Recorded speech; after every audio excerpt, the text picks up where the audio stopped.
उपमुख्यमंत्री देवेंद्र फडणवीस यांनी स्वतःच्या पक्षातील लोकांना सल्ले दिले पाहिजे, यासह इतरही भाजप मंत्र्यांवर टीकास्त्र सोडताना काय म्हणाले शिवसेना नेते अंबादास दानवे, पाहुयात एक नजर। दैवत जे असतं ते कधी बदलत नसतं। आपण सगळे ग्रामीण भागातले लोक आहोत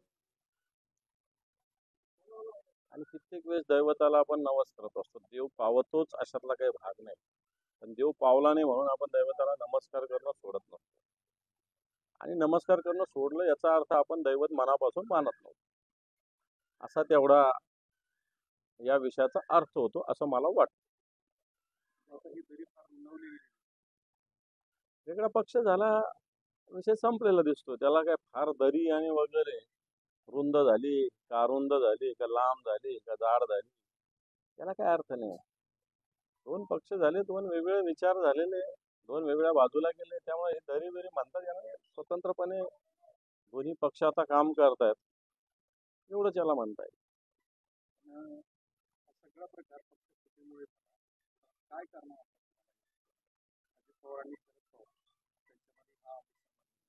खरं तर मी कालही बोललो, भारतीय जनता पार्टीनं माणसात माणूस ठेवलेला नाही। ठीक आहे, नाते संबंधात उत्कृष्ट भावाभावात सुद्धा येत असतं, घराघरात येत असतं, परंतु त्याच्या एक लिमिटेशन्स मर्यादा असतात। म्हणजे आज ही 4-4 पिढ्याच्या भाऊबंदकी चांगल्या पद्धतीनं पाळली जाणारे उदाहरणं अनेक आहेत। परंतु आज जर या महाराष्ट्रात बघितलं, भारतीय जनता पार्टीनं अनेक घरामध्ये अनेक, मग ते शरद पवार साहेब, अजितदादा असतील, अनेक घराणे असे की ज्यांच्यामध्ये घराघरामध्ये भाऊबंदकी लावण्याचं काम स्वतःचा राजकीय स्वार्थ साधण्यासाठी भारतीय जनता पार्टीने केलेला आहे। गाव पातळीपर्यंत या सगळ्या गोष्टी आता होत आहेत।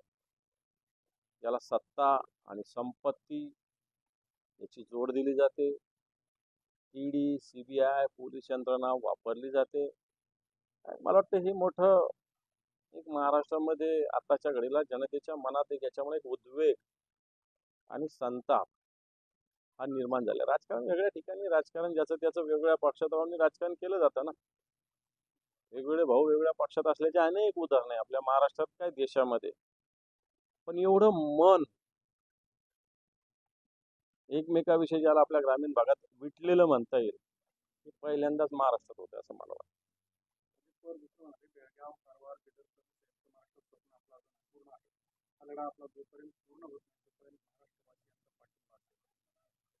बरोबर आहे, चुकीची भूमिका नाहीये।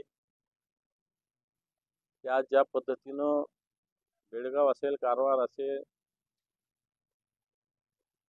निपाणी असेल, हे जे गाव आहेत आपले बाउंड्रीवरचे, इकडून मराठवाड्याला लागून नये, इकडून पश्चिम महाराष्ट्राला, कोल्हापूरला लागून नये, आम्ही जेव्हा जात असतो या सगळ्या बाउंड्रीवरच्या भागामध्ये, हे गाव महाराष्ट्रात आहे का कर्नाटकात कळत सुद्धा नाही, एवढं सगळं एकत्र झालेला भाग आहे।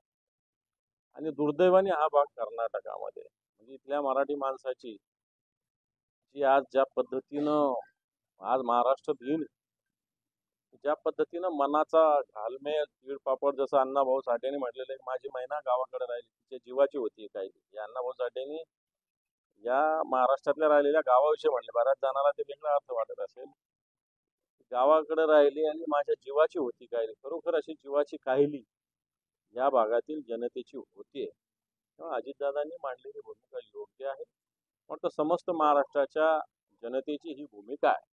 परंतु अजितदादांनी भूमिका मांडत असताना ते आज सरकारमध्ये, केंद्र सरकारला सुद्धा ते बोलू शकतात, आणि त्या दृष्टीने सुद्धा त्यांनी पावलं उचलले पाहिजे। नुसतं बोलण्यापुरतं थांबलं नाही पाहिजे असं मला वाटतं।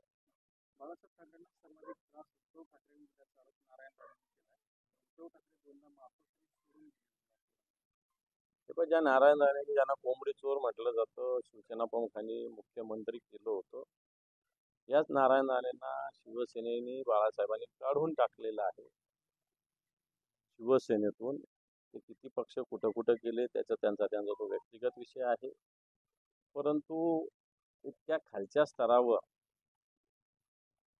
म्हणजे आता ते ज्या गावच्या, म्हणजे जिथलं सगळं पाणी एकच आहे, त्यांचं एकाच वळणावर पाणी जातं असं म्हणतात, ते सगळे पिता पुत्र ज्या पद्धतीनं बोलतात, मला वाटतं याची फार दखल घेऊ नये।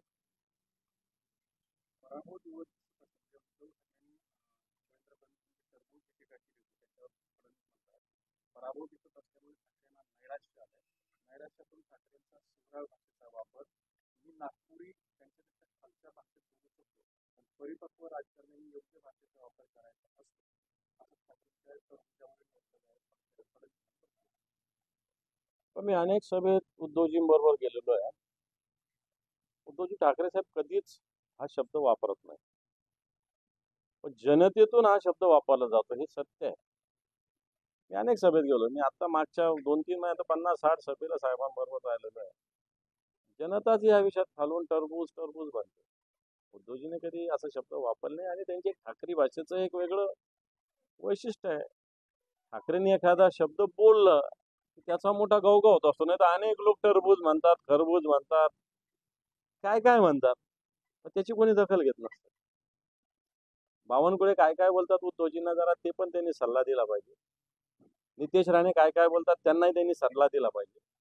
नारायण राणे काय काय बोलतात त्यांनाही त्यांनी सल्ला दिला पाहिजे. वाटतं सल्ले माननीय देवेंद्रजी फडणवीस या महाराष्ट्र राज्याचे उपमुख्यमंत्री यांनी आपल्या पक्षाच्या नेत्यांना सुद्धा दिले पाहिजे असं माझं त्यांना विनंती आहे. त्यामुळं तरी अजून शिवसेनेच्या वतीनं या सगळ्या गोष्टीत बराच संयम पाळला जातो. परंतु भारतीय जनता पार्टीचे लोक काय काय बोलतात, ऑफिशियली बोलतात बघा, त्यांच्या ट्विटर अकाउंटवर काय काय बोलतात, आशिष शेलार काय बोलतात, बावनकुळे काय बोलतात, नितेश राणे काय बोलतात, हे जरा देवेंद्रजींनी आधी स्वतःच्या पक्षातल्या लोकांना सांगावं की बोलण्याचा दर्जा